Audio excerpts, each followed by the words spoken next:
Thank you all again so much for joining us today in honor of Transgender Day of Remembrance. My name is Gunnar Gardner. My pronouns are they, them, and I serve as the Senior Membership Manager for NGLCC New York and as the Regional Certification Associate for the National LGBT Chamber of Commerce. I also support our Transgender and Gender Expansive, or TGX, initiative. So just a couple of housekeeping items before we get started. Please keep your microphone muted unless you are prompted to speak.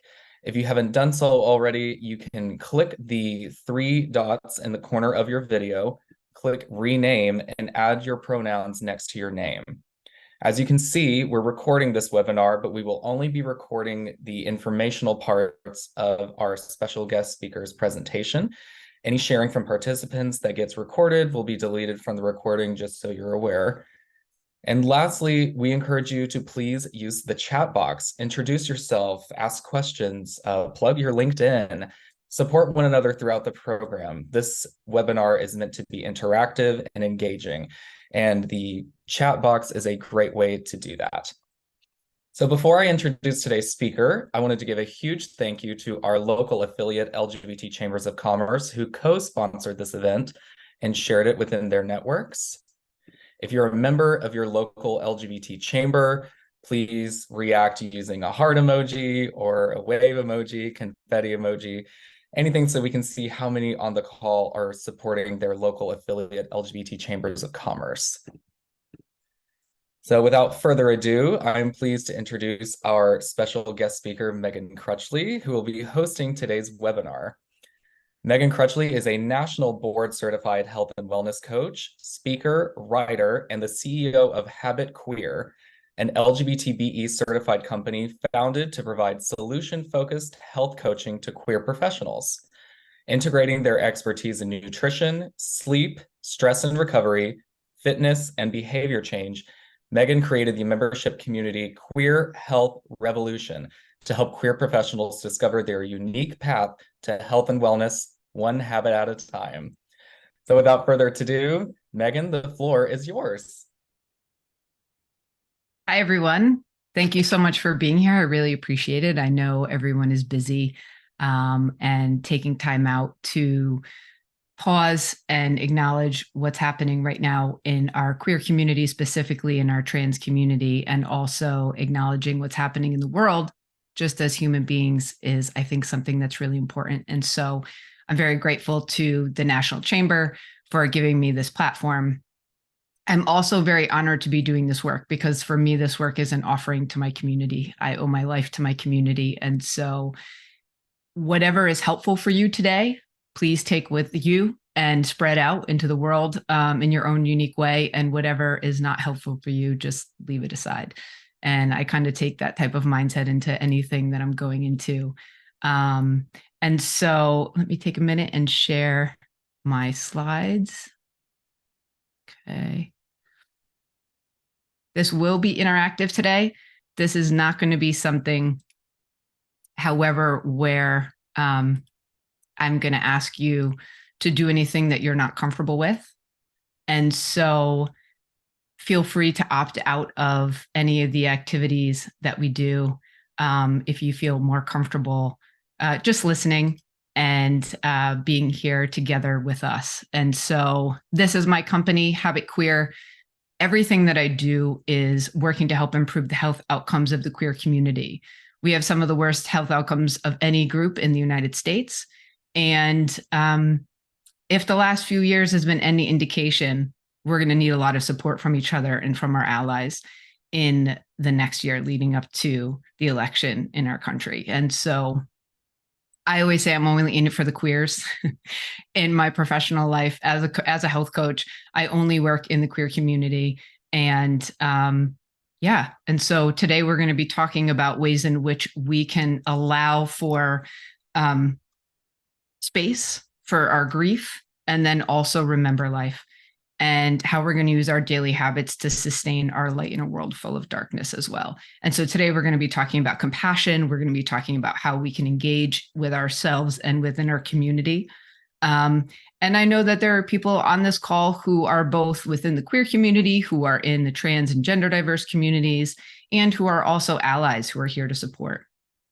And so while today I'm going to be focusing on the experience of the queer community and specifically of myself as being identifying as a non-binary person who identifies as trans, but this is really about our human experience and about allowing for the difficult parts of our humanness to be known to ourselves, and how that actually is an empowering place to be. And so often we think of it more in terms of hopelessness. And so hopefully that can be a reframe that comes across for you today. And so the first part, allowing for grief, I have Marsha P. Johnson, who's a personal hero of mine, who is a huge reason why I do this work in our community. I think of her light and her beauty and who she was able to be at a time that it's so hard right now to be in the queer community and to be in the trans community, but to imagine her in the 60s being who she was and living her life and showing her light. For me, I carry her light forward into the work that I do. And that's something that's going to be a theme of today of how we use our light to move forward. And this quote by poet Dazen Smith is, paradise is a world where everything is a sanctuary and nothing is a gun. And I think we can all attest to the fact that we don't live in a paradise. And so part of the work that I do as a health coach is helping people to get really clear with their experience in their lives of what is going well and what things actually we need support around. And I feel like right now I was compelled to do this work today through the chamber because I feel like we need support around addressing the intense, grievous loss of human life, not only in the trans community, but in our greater human community. And so I want to just pause for a second and do some box breathing. And so what box breathing is if we think of a flat box, a one-dimensional box that we draw on a piece of paper, there's 4 sides. And you can use this in the car. You can use this on work calls. Just make sure you turn your microphone off or else you'll be deep breathing on a work call. Depending on your work, I don't know if that may be acceptable for you. I always work with my clients on doing this stuff before bed and when we're having higher levels of anxiety in our life. And so box breathing, we can use any duration. Today, we're going to use 4 seconds because it's pretty simple. We can lengthen that for times when we want to get into deeper states of relaxation, like before bed. But the way that it's going to work is we are going to do 4 seconds of breathing in. And I'm just going to spotlight my video. I'm very not good at Zoom. So, stinker. Okay, I'll leave it there. Thank you. What I'm going to do instead is just go into box breathing. So what we're going to do is we're going to do 4 seconds of breathing in. We're going to hold for 4 seconds. We're going to breathe out for 4 seconds, and then we're going to pause for 4 seconds. So since you can't see me right now, you will hear my deep breathing. So we're going to do this together and we'll do 3 rounds. And this is just to kind of put a bookend on what happened earlier in the day, everything leading up to this call so that we can all just kind of rest in a little bit of presence and awareness together. So we're going to start with 4 seconds in. So we're going to breathe in, counting to 4. We're going to hold for 4. We're going to breathe out for 4. And then we're going to pause for 4. Let's come back in. We're going to breathe in for 4. We're going to hold for 4. We're going to breathe out for 4. And we're going to pause for 4. One more time. Breathe in. Pause. Breathe out. Pause. Okay. And so there's a tool. I really like to talk about breathing because it gets us out of our sympathetic nervous system, our go, go, go, the thing that helps us focus, the thing that also is our fight or flight system. And it brings us into our breathing is like a primordial switch, and it switches us into our parasympathetic nervous system, which is our rest, digest, recover, sleep system. And so we can use that at any time that we need to kind of check in with ourselves and just kind of take a little bit of control over our nervous system response as we move through our daily lives. And so the purpose of our call today in the lead up to Trans Day of Remembrance, which is next Monday, the 20th, is to remember the 25 people that we know of who were murdered because of their trans, non-binary, gender expansive identities. And the reason I say that we know of is because this number does not take into account the number of people that we lost to suicide as a result of the conditions around their identities of being trans and gender diverse in a normative straight world. And it also doesn't take into account the people who are misgendered. And so the people who in the press and within their family systems were not identified in the way in which they lived. And so in order to recognize the loss of life of these beautiful spirits, I would like to do a 25-second moment of silence. So please make sure to check in that your microphone is off. And we're just going to remember them.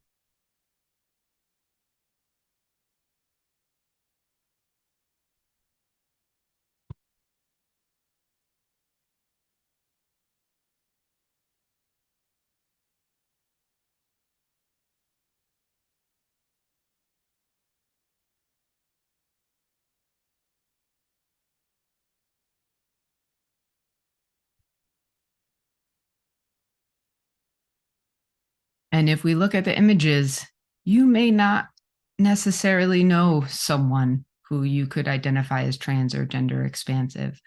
If you're an ally or if you're in the queer community, you might not have someone that's a personal friend of yours. However, if we look at the captions, I'm sure that you have friends that you would say are funny and smart and beautiful and high-spirited and protective and loving and gentle, and friends that you would grieve if you lost them in your life, especially in this way. Someone who makes everyone laugh, right? We all have a friend like that. Someone who's well-loved. And so today, this is really about remembering the fact that for trans people, violence is about erasure. Violence is something that is part of our larger systemic violence in our country. And when we talk about the statistics, look, as queer people, when we look at statistics that mirror us, that have to do with our community, it negatively impacts our health. So I'm not going to go into a lot of detail. This is something that you can find on Monday. You can find all sorts of resources, all sorts of details, all sorts of statistics around the trans and gender diverse community. These ones, though, felt important for me to share because they're the microcosm of systemic violence in our country and around the world, but specifically in the United States, where 88% of victims were people of color, 47% were victims of domestic violence, 72% were killed with a gun, 52% were Black trans women, and 48% were misgendered or dead named by authorities of the press when reporting on these crimes. And I think it's important to acknowledge the prevailing systems that exist in the world that consistently victimizes the most vulnerable populations. And it's no coincidence that the highest rate of violence in the queer community and in specifically the trans community are Black trans women who live at the intersection of racism, misogyny, and anti-trans sentiment in our country. And so someone who is near and dear to my heart, Janet Mock, the creator of the series Pose. If you don't know who she is, you may know about Pose. Talks about her transness and the outer world in which trans people have to operate in such a way, where she says the work begins by each of us recognizing that cis people are not more valuable or legitimate, and that trans people who blend as cis are not more valuable or legitimate. We must recognize, discuss, and dismantle this hierarchy that polices bodies and values certain ones over others. And so, as I take a sip of my tea, a few things here, right? So, what she's talking about is that the people who are in the trans and gender diverse community who fit into standard normative, heteronormative value systems and aesthetics of beauty shouldn't be valued over people who are considered, quote unquote, to not pass, that they don't look female enough, that they don't look male enough, that there's only two ways to be. You're either a man or you're a woman. And within those boxes, here are the prescribed notions and aesthetics that you have to ascribe to, or else you actually don't measure up. And so she talks about recognizing and discussing the policing of bodies and values. And I could say that we could also take out bodies and we could put in race. We could put in gender. We could put in body size that value certain ones over others. In the work that I do, one of the things that we talk about is distancing from toxic diet culture, distancing from this idea that puts values around certain aesthetics. Sorry, I have to take a sip of tea. I'm battling the moldy leaves here in New England. And so today, we're going to talk about compassion. We're going to talk about ways in which we can engage in communities as allies, as people that might be outside of the trans community, outside of the queer community, and in the larger world, in communities where we see there's suffering, where we might not be a part of those communities or live in that part of the world, how we can do that without falling into compassion fatigue. And so compassion itself is defined as to suffer together. And compassionate engagement, and I have that little marker that says you are here, is the willingness to turn towards and recognize our own suffering and that of others. And if you are in a group that already deals with a lot of discrimination, that already deals with a lot of day-to-day challenges, it might be really hard to say, I'm suffering. Might be really hard to identify that pain or engage with the pain of others. And the reasons here that are listed, oh my God, damn you leaves. Excuse me. Things like our attachment style, if we're highly self-critical, which we're going to get to, if we suffer from depression, anxiety, and high levels of stress, and if we deal with distress, such as compassion fatigue, and have a low stress tolerance as a result. These include if we've dealt with a lot of trauma in our lives. And when we talk about being queer, we talk about having to come out over and over again to people who have all ranges of reactions. We have to deal with coming out to clients. We have to deal with coming out to partners, friends, and family. We have to deal with possibly losing whole communities in our lives, depending on our coming out experience, right? So there's a reason why we have to disengage at some point and say, I can't really deal with this anymore. What's going on with my slide? Okay.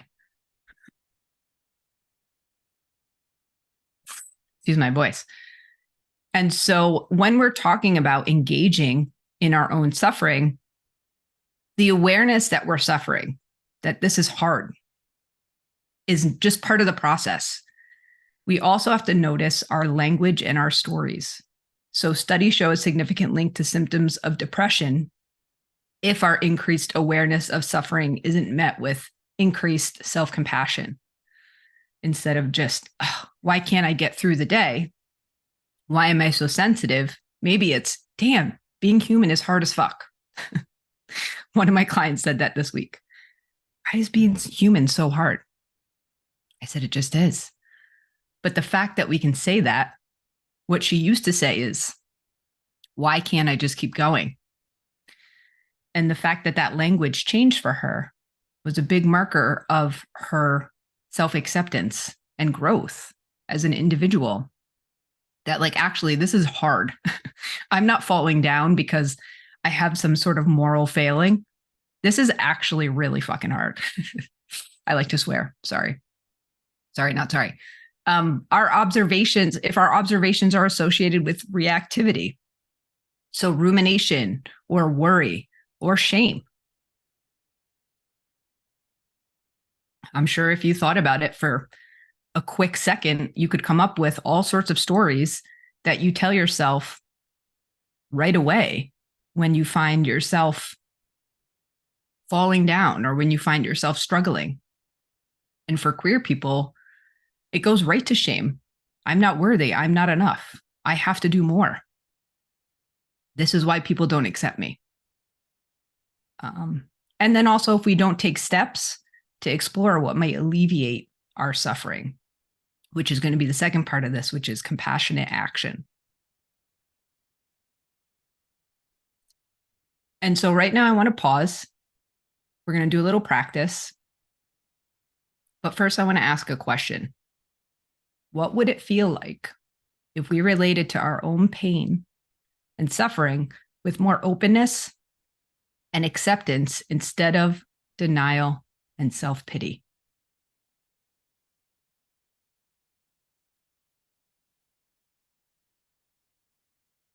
So self-pity is in there because it's not an empowering place, right? We're going to talk about what is. And so today we're going to practice a little Todd Glenn. So hold on one second. Let me grab some tea.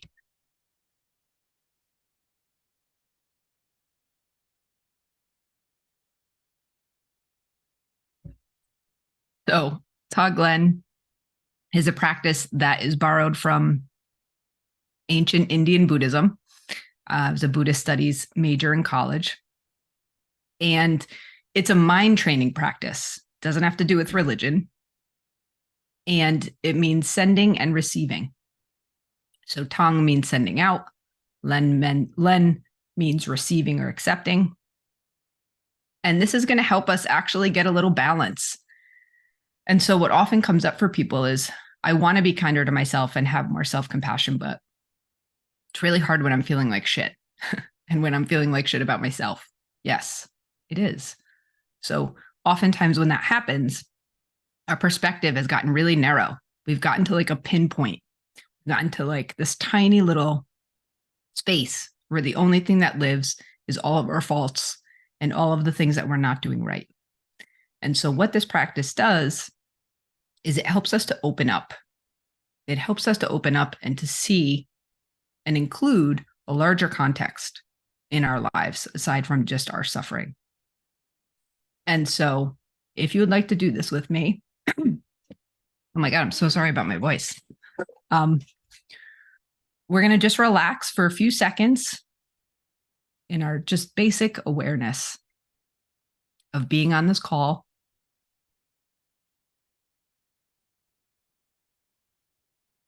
Being together in the muck and the mire of human existence.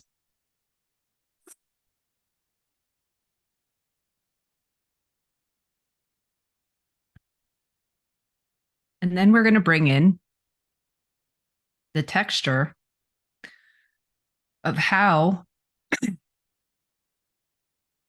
our grief and our darkness feels. Okay. So just the texture of it. So when we breathe in, we're going to breathe in essentially the things that we don't want. And the texture is going to be heat, darkness, heaviness, tension. And then we breathe out, we're going to breathe out the things that we do want. We're the coolness, the brightness, and lightness. So let's do some together. So we're going to breathe in, and I want you to feel this in your body.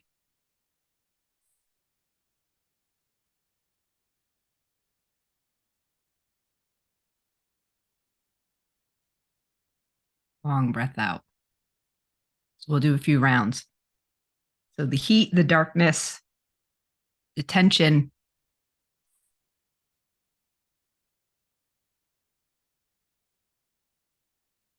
And as we breathe out coolness, brightness, and lightness. And the great thing about this is you can bring anything to this. So right now I'm bringing the fact that I'm annoyed that I have a post-nasal drip on this call and I'm having a hard time talking. So I'm going to breathe that frustration in. And as I breathe out, the knowledge that I'll get my voice back and that all of you understand, right? I'm not going to hold it against me. So the next thing we can do is bring in what we're dealing with, just like I did.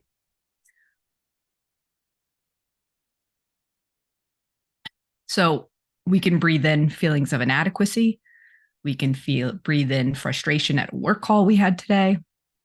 We can breathe in the pain we might be feeling in our body, anything that we don't want. So we're going to recognize that and we're going to breathe it in. Dark, heavy tension. Ugh. And then as we breathe out, spaciousness, adequacy, competency, relaxation, the opposite of what we're breathing in. So focus on something you want to focus on. We'll do a few rounds together. So we're going to breathe in whatever we don't want, whatever we're frustrated about. It could be being frustrated that you don't even want to do this. Bring in whatever it is. So breathe it in.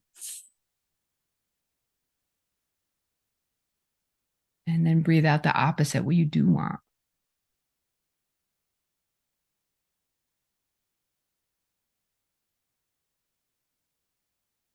Couple more rounds. Breathe it in.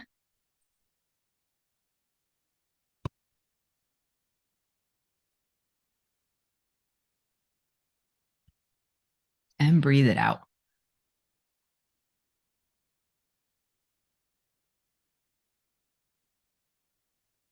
This is also something you could do anywhere. I do this in traffic. If I'm stuck in traffic, I start to breathe in instead of swearing at the person in front of me. Sometimes I also swear, and then I do this. So I bring it in, I breathe in my frustration, and then I breathe out what I want to experience, which is that I know that the car will be moving at some point, and I'm good. So this brings us to the second part of what we're going to talk about. So when we're engaging in our own suffering, we can't just stay there, right? But we have to acknowledge the power that we have to move. And so because I'm losing my voice, I'm going to have you read this on your own.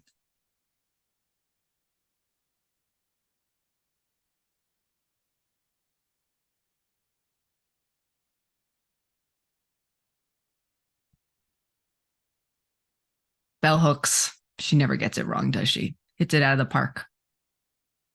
So when we really think about, when I think about what queer people, what people of color, specifically trans people, deal with on a regular basis has to do with erasure, right? It has to do with this idea of people wanting power. And when you are a free person, and I have to say that in my community, in my trans community, I've met the most free people I ever have in my life. And my transness has also freed me more than anything else in my life. That is very destabilizing to systems of power, right? If you're a free person and you look inside to understand yourself and to understand your power and to understand how you want to be and live and look, you are uncontrollable. I mean, what's more destabilizing than that in a capitalist society, right? I can't get you to do what I want you to do. And so we have to look at it in terms of power as well, of why certain groups are continually disenfranchised and who profits from that in social status, as well as if we're talking about in a capitalist system. And so this is where self-compassion comes in, right? So Dr. Kristen Neff talks about self-compassion, and she breaks it down into 3 different elements that are included in self-compassion. And we're going to talk about the power of self-compassion in a minute, because this is what gives us the power to compassionately engage with others' suffering, and not be overwhelmed by it, and not be overwhelmed by our own suffering. Self-kindness. We're as caring towards ourselves as we are to others. Not a lot of people can say that, actually. A lot of people that I work with talk about how caring they are to their family, their kids, to everyone around them. And some of this is people pleasing, right? And as queer people, we're the best. We're the best at that, because we want to be accepted. We want belonging, because for so long we've been not given that, right? We've been left out in the cold. We've been othered. And so giving away our power also means giving away our kindness and compassion to others and not having it for ourselves. Recognizing our common humanity. We're not alone in our pain and suffering. It's part of the human experience. And what we just did with Todd Glenn is part of that too, where we start with our own experience. It's a very deep practice. We start with our own experience of suffering, and then we can extend that out to friends, to family, so to people we have warmth towards. And then we can extend it out to people that we don't have warmth towards, right? Todd Glenn definitely helped me get over a breakup last year, like, get through a divorce. So it's something where now I actually have warmth for that person, but I had to go through my anger first. And to remember that actually no one wants to suffer. And yet we're all here suffering. And that part of our commonality as human beings is that we all want to be happy and that we don't want to suffer. And so allowing ourselves to take in and breathe in maybe the grief that we see our queer family going through this week as we remember for Trans Day of Remembrance, the violence inflicted in our community. Around the world, what's happening in different groups that we might not be a part of, and we might feel powerless in what we could do and how we can't hold all of the grief that we have. That we can bring to the Todd Glenn practice. So we widen the context, right? We can bring everything to it. So it can be something as frustrating as a work meeting. It could be something as frustrating as wanting to maintain habits and not being able to take care of ourselves in certain ways. That causes pain. So it doesn't all have to be traumatic pain, really. And actually, it shouldn't be, because oftentimes when we start there, we completely shut down too. So start with really small things. And then mindfulness, being open to the reality of the present moment. What's happening for me right now?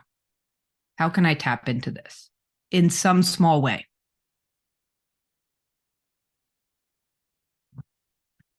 And so when we talk about the health benefits of self-compassion,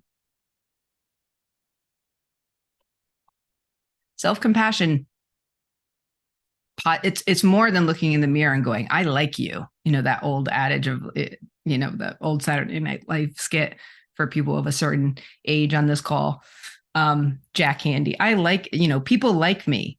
I like myself. Like, oftentimes what happens with daily affirmations is if you don't believe them, then it just creates cognitive dissonance. You think you're lying to yourself in the mirror. So it's not a positive practice.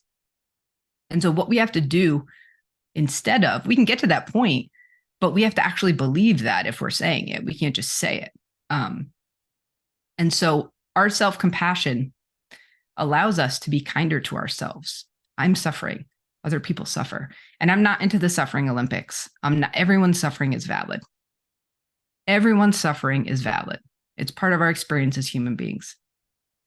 when we can acknowledge that we're suffering, just like other people suffer, and that we're nice to other people, and maybe we can practice being nicer to ourselves, studies show we experience more positive emotions.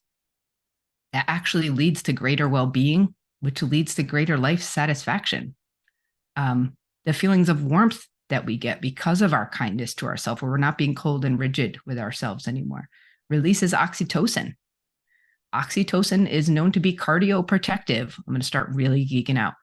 Okay. It means that it reduces inflammation in our cardiovascular system. Guess what? Queer people experience way more cardiac episodes than in other groups, right? So do people of color, specifically Black men. And if we're talking about things like heart attacks, trans people experience more of them. And so, and when for Trans Health Awareness Week that I've done in the past, or sorry, Queer Health Awareness Week, queer people are 36% less likely, more likely, I'm going to fuck up the statistic. We're 36% more likely to have worse cardiac health outcomes overall. It means our cardiovascular system has more issues. And this is directly related to things like discrimination. This is also directly related to things like internalized shame. Okay, so self-compassion. It's the opposite of internalized shame. And it's linked to lessening symptoms of anxiety and depression. And you're going to see on the next slide the mechanism in our body that is actually responsible for that. And it's our vagus nerve. So compassion strengthens what's called our vagal tone, the response of that nerve. It lowers our blood pressure, our heart rate, and increases things like prosocial feelings and behaviors, which help us to feel like we belong more, which is something that in the queer population, myself included, we don't. You know why? Because everybody tells us that we don't belong. It's pretty simple, right? Humans think we're really complex, and actually, in a lot of ways, we're really simple and stupid. Meaning that we don't know necessarily what's going on because it's going on unconsciously. And that really is where I live in the habit formation world, in the unconscious world. And so when we're talking about our physiology, literally what's happening internally in our body, there have been some really amazing studies on things like compassion and vagal tone. And so on the right, this is our vagus nerve. It is a 10th cranial nerve, which means it goes from the top of our brainstem down essentially to our colon. And what it does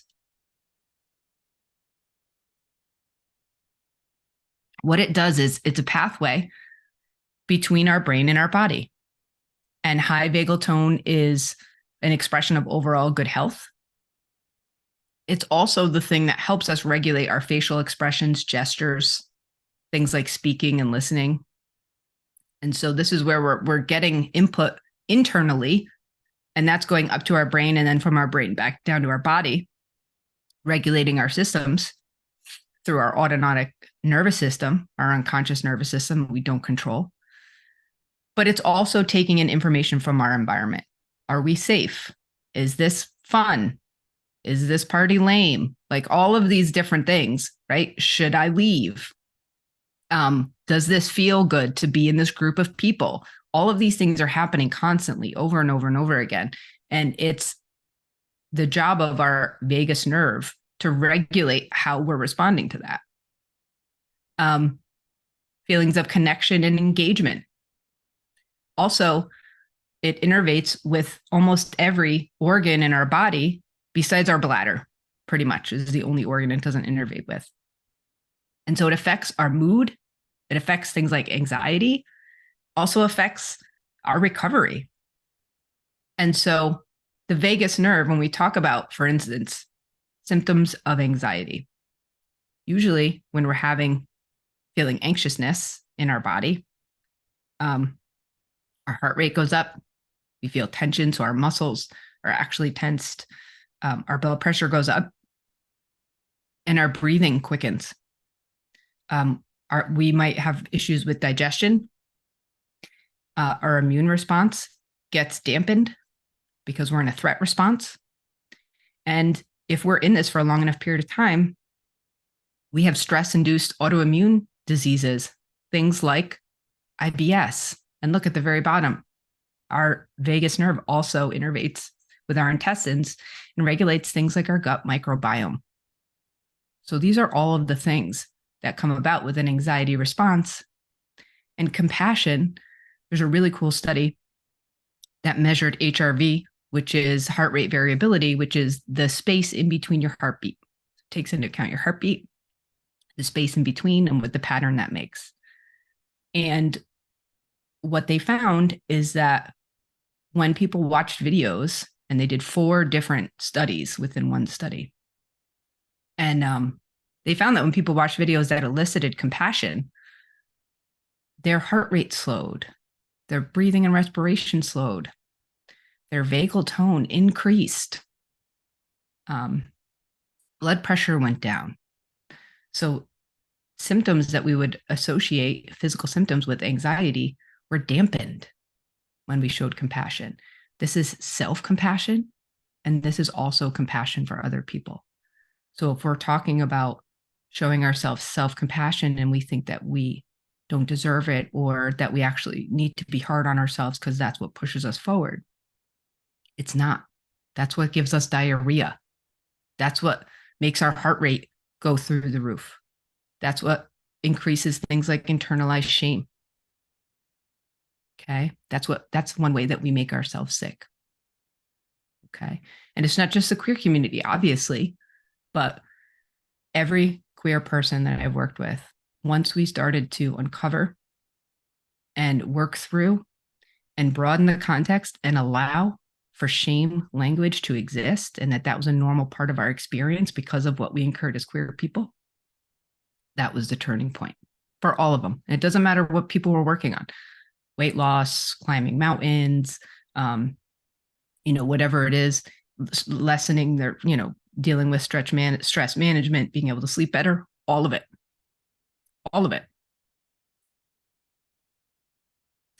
And so when we talk about moving to compassionate action, the thing that we need to do in order to move from the darkness to the light, if we want to say it like that.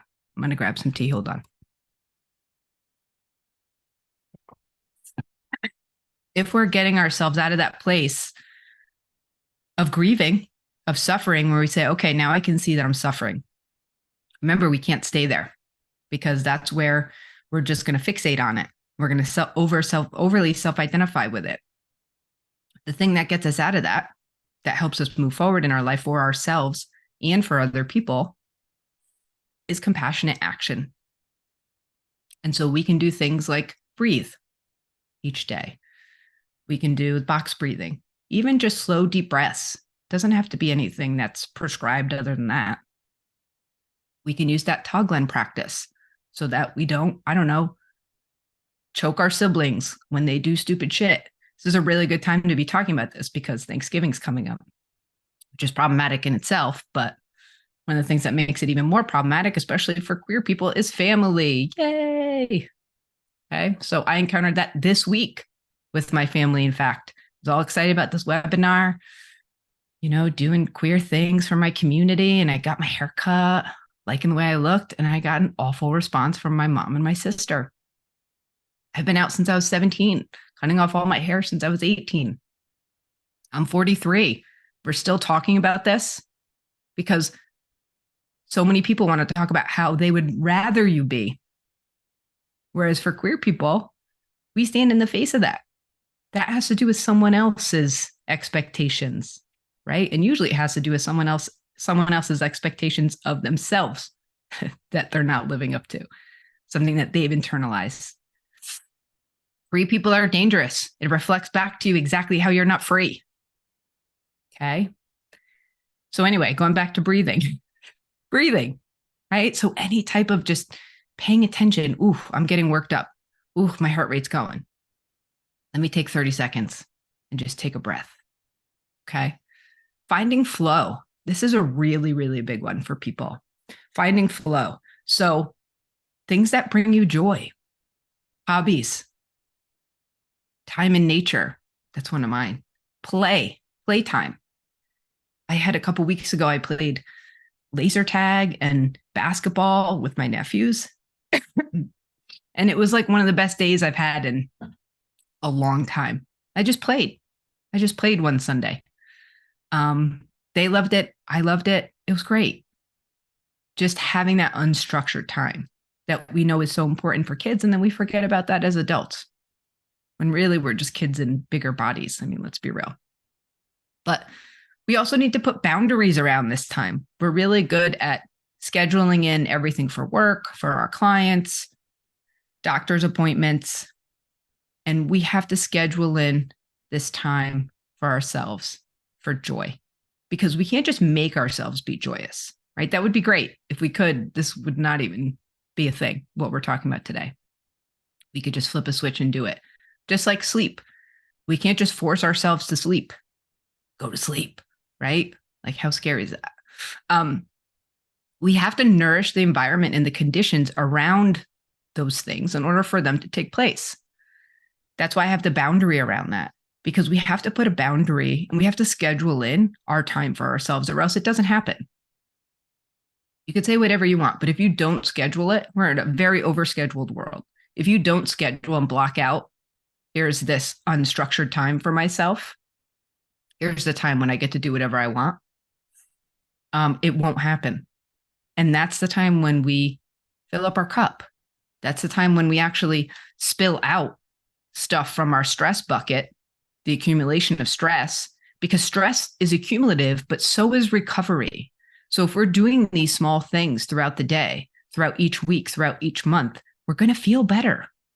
Usually when I work with people and they start doing this, it's within a week. It's a couple weeks. It was, oh my God, I just feel so much better. I'm just like not taking everything so seriously. Yeah, because you're going and riding your bike. You're going and you're playing basketball with your kids. You know, you're going on dates with your partner. Yeah, that's right. We want to broaden that context. It's not all gloom and doom.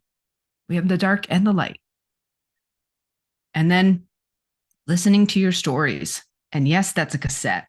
And if you don't know what that is and you didn't mess with cassettes, I don't even know why you're on this call. No, I'm just joking. I just love it. I just can't even deal. So listening to our stories, journaling, just finding ourselves in what we're saying to ourselves repeatedly. And again, when we start to explore this, we have to meet ourselves with compassion, because you know what's going to come up? The thing that's going to come up is going to be all your shame stories.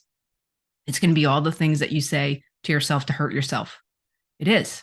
Everybody's stories are dark because we focus on the dark, right? We're focusing on, am I okay? Right? And so what we need to do is we need to be able to address those so that we can go, oh, okay, I see what's going on here.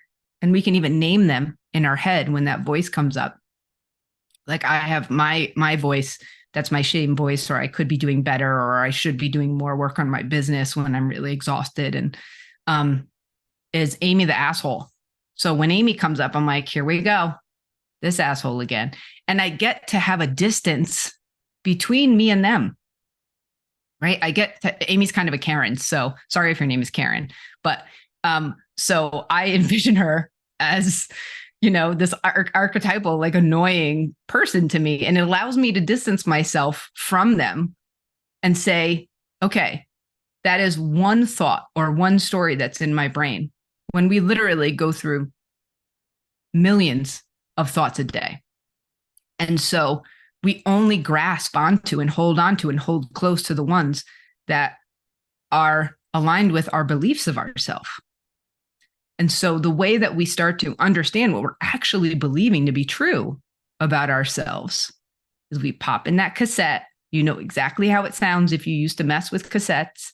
You press play, you know you had to press that button hard, not this like, you know, grimy, like touch simple, like, you know, smartphone stuff. You had to press that button. And then you're going to hear it. You're going to hear how you're not enough. You're going to hear all the shoulds. We're so good at shoulding on ourselves. Right. And then you get to go, oh, okay, this is the tape I keep playing over and over in my head. No wonder I keep getting involved in situations where I feel like this. It's proving my belief to me. So then we get to go, well, what do I want for myself actually? What would I rather? What other cassette can I put in? What other song do I want to sing? And we get to do that. But we can only do that when we distance ourselves from our stories and we don't continue to think that it's us. It's not. And the great thing about queer people, there's lots of great things, but the great thing about queer people, I talk about queerness as a superpower for behavior change, because we have already awoken in this system, this cisgender, heteronormative, white supremacist system, to say, oh, I don't actually exist like that. You know? And I always think of awareness, just like intelligence, it's open doors. So queer people have more open doors in them. They have more of a perspective because they exist in a different way and they've seen a world reflect to them you don't exist in that way. So there's already mistrust of like, oh, actually, I do. So what about everything else you're saying? Right? Are carbs really bad? Bread really bad? No, I'm here to say no, by the way. Yeah. So there's already a distrust of that system. Some people stop there. There are definitely people in the LGBTQIA community that are racist, that are anti-trans. I've encountered them. I'm sure you have too. And so people who are allies, including people in our community, like, what are you still believing? What expectations have you ingested from our culture that you are still believing to the point where you can actually cut people off, including yourself, from basic goodness, from basic humanity, and say, I am allowed to exist like this, but you can't exist like that. That's something that you have internalized. Because the way I talk about it is that all of us are just flowers in the garden, that we all have beautiful uniqueness, that we're all born with whoever we are, and we grow into that. Just like, you know, when we talk about the acorn in the oak tree, that the acorn has all of the knowledge of being an oak tree, and it grows into an oak tree. The problem with our society, just like what my sister and my mother said to me about my haircut, is that people go with an oak tree, oh, what a beautiful tree. Oh, nature's so beautiful. Oh, look at all these diverse ecosystems. We celebrate diversity in plants and animals, but not in human beings. And so no one ever looks at an oak tree and goes, oh, well, maybe they do, but goes, oh, look at this beautiful oak tree. Yeah, well, I wish it were a palm tree, actually. But somehow we can look at human beings and go, oh, look at your haircut. Oh, but you know, I like your curls. We always talk about who we'd rather they be instead of addressing who they are. And so listening to our stories goes for us, and it also goes to when we hear those stories by other people. And queer people are able to a certain extent, listen to other people's stories and say, that's not me. That's not how I exist. And trans people do that the most. Trans people have the most doors open in them. That's why they're the scariest, most destabilizing people in our culture, because they're the most free. They're the most bright. And you might not believe that, but I see it. And the last thing I'm going to talk about is focusing on wins and evidence. So as human beings, we like to see evidence in our world of what we're doing. Again, going back to that proof. We're very good at finding all the ways in which and nitpicking all the ways in which we could be better. And a mindset shift is focusing on all the things that we did in the day that were awesome, that were rocking, that were great, including really small things like, I usually drink 4 glasses of water. Today, I'm going to drink 5. And when we first start doing this, my clients and I, usually people are like, oh yeah, but that's like nothing. That's like drinking another glass of water. It's not nothing. You're creating the practice and you're being successful in the practice and then creating momentum. So starting really small, right? Research shows us that when we start really small with habits, we actually sustain them and then we're able to build. And so starting small means that we're able to watch ourselves be successful over and over and over again, over and over and over again. And that's putting evidence in our lives of how we're successful. And then when we refocus, do we mess some things up? Sure. Life's not perfect. Nobody's perfect. But we can't just focus on the darkness. We can't just focus on the ways in which we think we could be better. That's not empowering. That's debilitating. And I'm sure that you felt that. And so when we're shining our light and when we're building ourselves up, when we're working on our self-compassion, we need to say, hey, I did this today. I said I was going to go for a walk and I went for a walk for 5 minutes. I'm going to do that all week, 5 minutes. When we build when we build momentum, that's when the motivation comes. People always think that they need to be motivated to do something. Motivation is a fickle bitch. Motivation is like an emotion. It comes and goes out of nowhere. You don't believe me? Go watch a motivational video. You'll want to run through a wall. And then tomorrow you'll be like, I'm not doing that. So really, we want to build momentum. We want to build momentum with our self-compassion. Every time we find ourselves being tense and dark and tight, we want to expand. We want to go, breathe out. Let's expand. And so when we are talking about this work together that we're doing, one of my favorite writers ever, James Baldwin, the longer I live, the more deeply I learn that love, whether we call it friendship or family or romance, is the work of mirroring and magnifying each other's light. Gentle work, steadfast work, life-saving work. In those moments when life and shame and sorrow occlude our own light from our view, but there is still a clear-eyed, loving person to beam it back. In our best moments, we are that person for one another. And so my message to you is shine your light. Find ways in which to grow your light every day. Put boundaries around your joy. Practice self-compassion for yourself first, not others first, for yourself first, and then others. And then that is how things change. That's how we change our lives. I see it every day with people I work with every day. And then this is also how we change our world. This is also how we don't forget the people whose lights have been extinguished because they were too bright.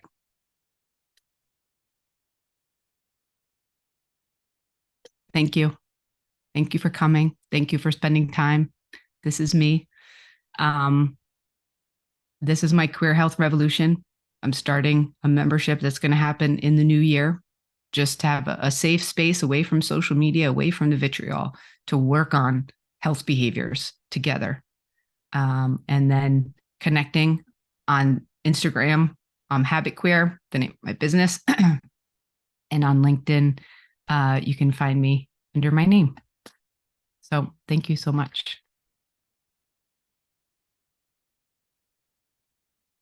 Megan, thank you again so much. My voice is a little scratchy because I've been off camera crying over just how emotionally moving and healing this has been. So we cannot thank you again enough for your words and your wisdom.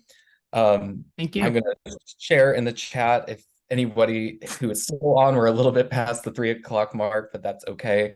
To learn more about our TGX initiative and committee, please visit the link in the chat. And to take everything that Megan has said to heart and to go into this weekend and into the holiday season, and not only to practice kindness and healing for others, but for yourself as well. I can't thank you again enough, Megan, for this presentation. And thank you all again for joining us. And please stay up to date with NGLCC on all of our future webinars across our many different committees and initiatives. And I thank you all so very much for joining us, and hope you all have a great weekend and a great holiday season. Thank you. Bye, everybody.